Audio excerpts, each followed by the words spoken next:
O ex-vascaíno Gabriel Peck pode pintar no Palmeiras? Vídeo de hoje do canal do Nicola traz a resposta da diretoria alviverde e conta também sobre o São Paulo, muito pressionado, mas há decisões importantes tomadas sobre Zubeldia e também sobre Tite. Preciso te contar sobre o Corinthians, que tenta a renovação do contrato de João Pedro Tchoca, uma das grandes novidades dessa temporada. Falo também sobre Flamengo versus Vasco. Deu a lógica, o Flamengo venceu e aumentou a freguesia do rival. Para completar, Hulk colocando o Galo muito perto da final do Campeonato Mineiro. Tem as últimas do mercado, bastidores, finanças e muita pressão em cima de Pedro Caixinha no Santos.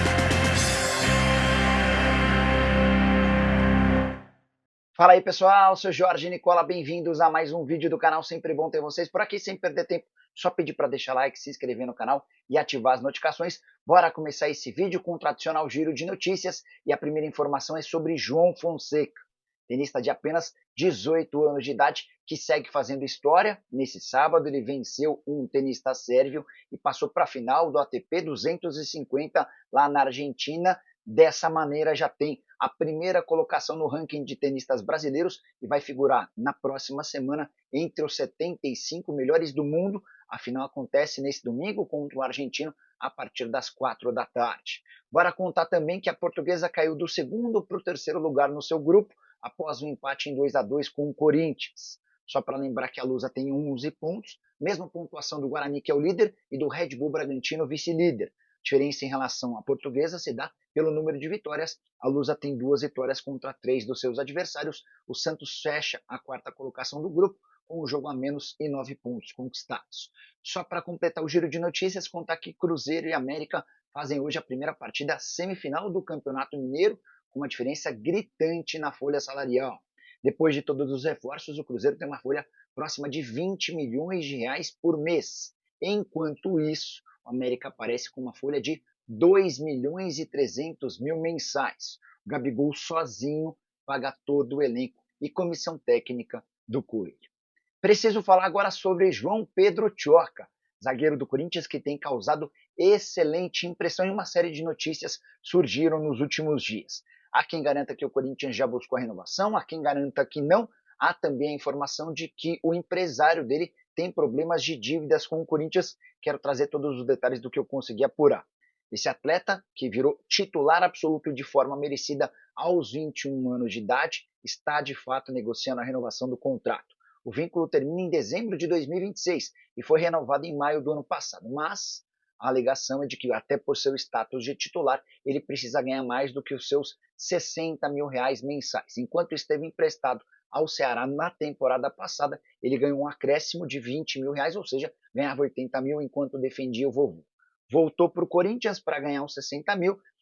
A ideia do Timão era ver se ele conseguia performar durante o Campeonato Paulista. A resposta foi extremamente positiva, até por isso essa renovação. Em relação a uma possível desavença entre o empresário dele e o Corinthians, essa informação foi divulgada durante a semana pelo craque Neto em seu programa Os Donos da Bola. Não consegui a confirmação de ninguém no Timão a esse respeito. De qualquer forma, a tendência, se tudo correr bem, é de que o vínculo seja estendido, até porque o Tchoca quer muito permanecer no Corinthians. Ele entende que esse é o momento de se fixar, virar titular absoluto e um cara conhecido do torcedor. Só para completar, na atual temporada, 7 jogos e 1 gol. Última informação sobre o Timão. Corinthians, com um ponto conquistado diante da Portuguesa, garantiu matematicamente a primeira colocação do seu grupo. São 26 pontos conquistados contra 16 do Mirassol. Mirassol tem mais 3 partidas para jogar, poderia chegar a no máximo 25, ou seja, Corinthians vai fazer a partida de mata-mata contra o Mirassol, jogo único dentro do seu estádio. Preciso falar agora sobre a pressão enorme no Santos. Nesse sábado, membros da Sangue Jovem, uma das organizadas do Peixe, estiveram no centro de treinamento e tentaram a invasão do local. Não conseguiram e a partir daí passaram a atirar fogos de artifício para dentro do campo. O treino precisou, inclusive, ser interrompido. Só 2 dos integrantes da Sangue Jovem foram recebidos, mas por seguranças e um outro dirigente. Pressão enorme em cima do Pedro Caixinha. O pedido é de demissão do técnico português, que acumula apenas 2 vitórias depois de 9 partidas. A verdade é que o Santos corre enorme risco de não classificação para a próxima fase, vai precisar vencer pelo menos 2 dos 3 jogos que ainda falta, a começar pelo confronto contra o Água Santa, marcado para a noite desse domingo, na Vila Belmiro. Só para completar, é possível que na segunda-feira, integrantes da Sangue Jovem e também da Torcida Jovem, a maior organizada do Santos, sejam convidados a participar de uma reunião com líderes do elenco e também dirigentes do Santos. Preciso falar agora sobre o Flamengo sobrando contra o Vasco da Gama.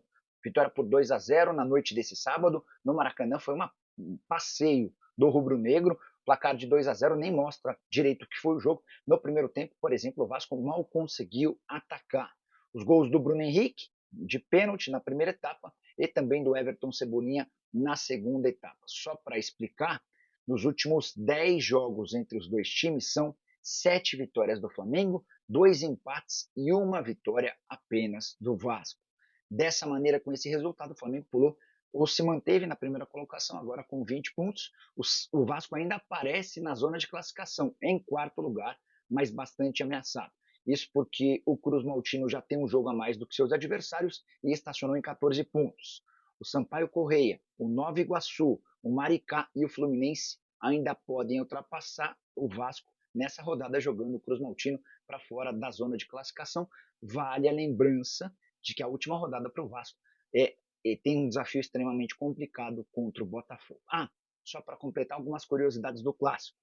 Uma imagem de uma torcedora do Vasco dormindo durante o primeiro tempo foi bastante repercutida. Outra imagem que chamou a atenção, Verrete e Léo Jardim, 2 dos principais jogadores do Vasco, discutindo de forma ríspida. No final da partida, de novo, confusão entre atletas, dessa vez causada por conta de um passe do Wesley virando o rosto. O Coutinho não gostou, foi tirar satisfação. No final, em entrevista, o lateral direito do Flamengo pediu desculpas ao torcedor do Vasco. A ideia não era tumultuar o ambiente. Hora de falar sobre o Clube Atlético Mineiro, mas especificamente sobre Hulk, que outra vez decidiu a favor do Galo, 2 gols, um golaço de falta, encaminhando a classificação do Atlético para a final do Campeonato Mineiro. 2-0 contra o Tombense nesse sábado no Mineirão, com bom público, partida de volta na casa do Tombense. O Tombense vai precisar retirar ou reverter esse resultado. Queria chamar a atenção para os números do Hulk. Na atual temporada são 6 jogos e 7 gols. O cara tem 1 gol a mais do que partidas disputadas. Ele só não fez gol em um único jogo, foi na estreia dele na temporada contra o América. Estou falando apenas de jogos oficiais, ignorando as partidas disputadas nos Estados Unidos. Fez gol contra o Vila Nova, contra o Atlético, contra o Itabirito e marcou 2 vezes contra o Cruzeiro, e também contra o Tombense. Tem outro número super importante sobre o Hulk. Ele é o jogador brasileiro em atividade com mais gols marcados ao lado do Neymar, 439 gols para cada um deles. E olha que o Hulk já está se encaminhando para os 40 anos de idade, mas segue absolutamente produtivo. Só antes de mudar de assunto, algumas informações adicionais do Galo. Rony e Caio Paulista estrearam pelo clube na vitória contra o Tombense. O Rony entrou na volta do intervalo, o Caio Paulista jogou os últimos 10 minutos, um pouquinho mais à frente daquilo que a gente está acostumado, não como lateral, mas como um meio-campista. Já Júnior Santos vai precisar de pelo menos 45 dias para voltar a jogar. Ele teve uma lesão muscular considerada séria. Hora de falar sobre o Palmeiras, o que há de verdade na história de que Gabriel Peck, meio atacante, ex-Vasco, 24 anos de idade, pode virar reforço Cruz Maltino. Essa especulação surgiu durante a semana e dava conta de que o Palmeiras tinha negociações em andamento para a contratação do jogador, que vive o melhor momento da carreira. A temporada dele em 2024 foi espetacular. 41 jogos pelo Los Angeles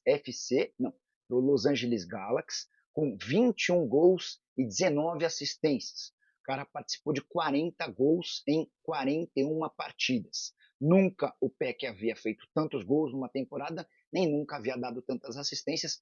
Temporada de estreia nos Estados Unidos foi próxima da perfeição, fazendo valer o investimento do Los Angeles Galaxy, que havia o comprado do Vasco na temporada anterior por 9 milhões e 300 mil euros.